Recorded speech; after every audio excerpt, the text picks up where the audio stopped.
while your engine is running, make sure there is no white smoke or heavy smoke coming out of your exhaust pipe.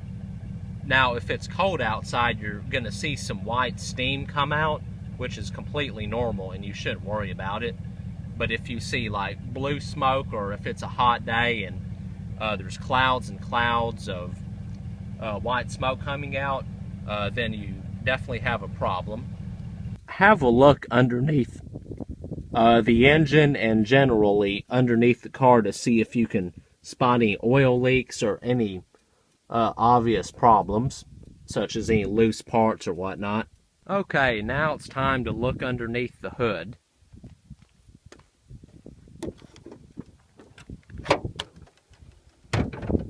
Alright, start by doing a general inspection. See if you notice any loose parts or belt that needs to be replaced, any oil leaks, and just have a good look around.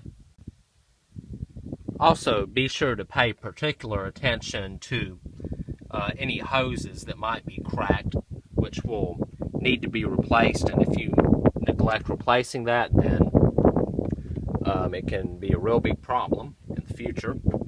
Okay, start up the engine and listen to it. If you hear any knocking noises or anything that doesn't sound right, then I suggest not buying the vehicle, as replacing the engine can be very expensive.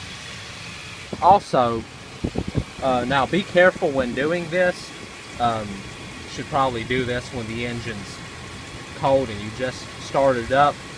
But open the radiator cap and check to see if there are any bubbles coming out or if you see any oil residue. This can indicate a blown head gasket, cracked head, which can be very expensive to repair as well.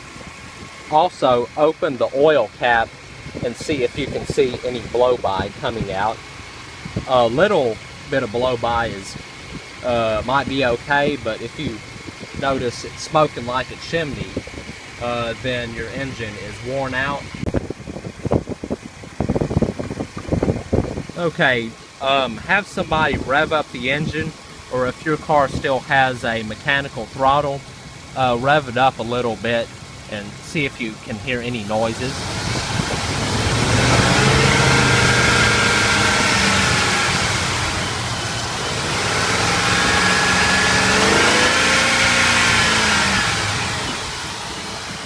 Pull the oil dipstick and look at the color of the oil. Shit, this is hot.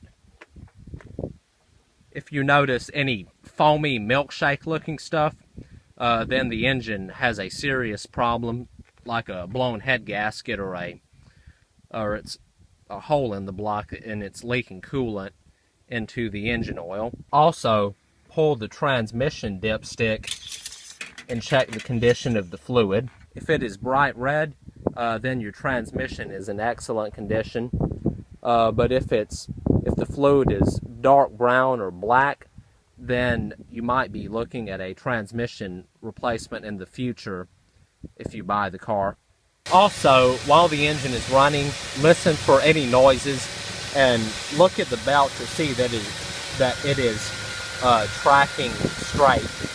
If it is wobbling around or something like that, then you either have a bearing going out in one of the accessories, such as the belt tensioner, alternator, water pump, etc. Now turn the air conditioner on and go to the engine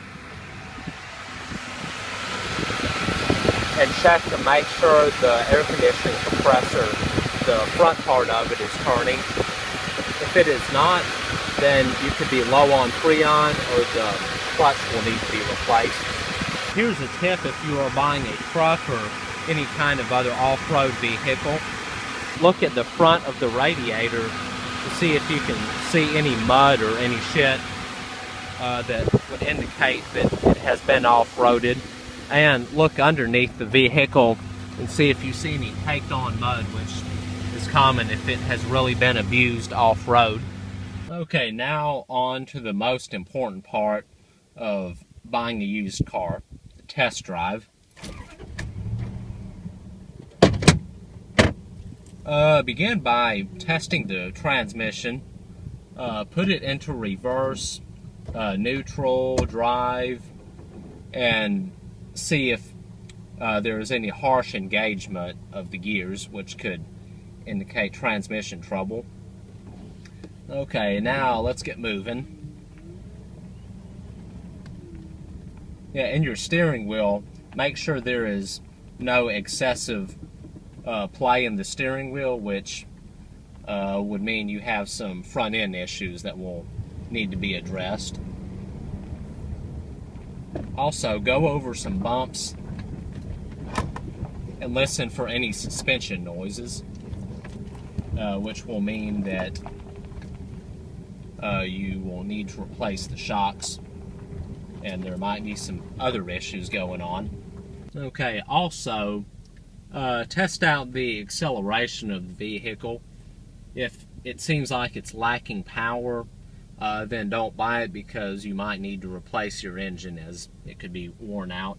Now if you got a 4-banger, then obviously it's always going to have a lack of power, so judge accordingly.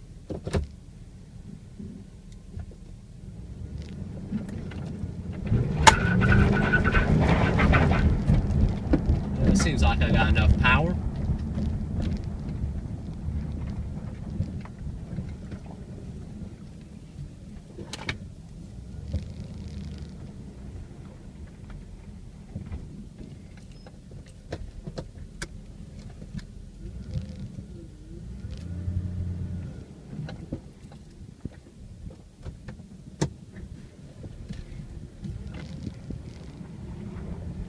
Also, when you're driving the car, listen for any weird noises, which may or may not be expensive to fix. Also, turn your steering wheel back and forth to see if you can hear any noises. And also make sure your vehicle that you plan on buying is handling adequately.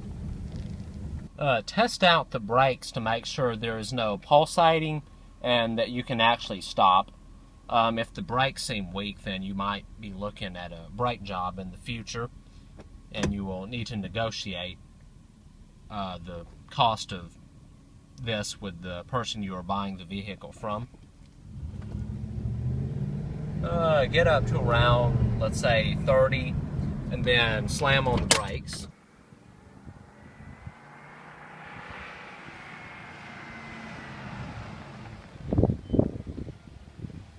And those are the basic things to look for when buying a used car. If you are unsure about anything, or you don't know how to do the things listed in this video, then don't be afraid to take it to a mechanic before buying this car. Remember, buying a car is a big investment, and you should know everything about it before committing to purchasing it.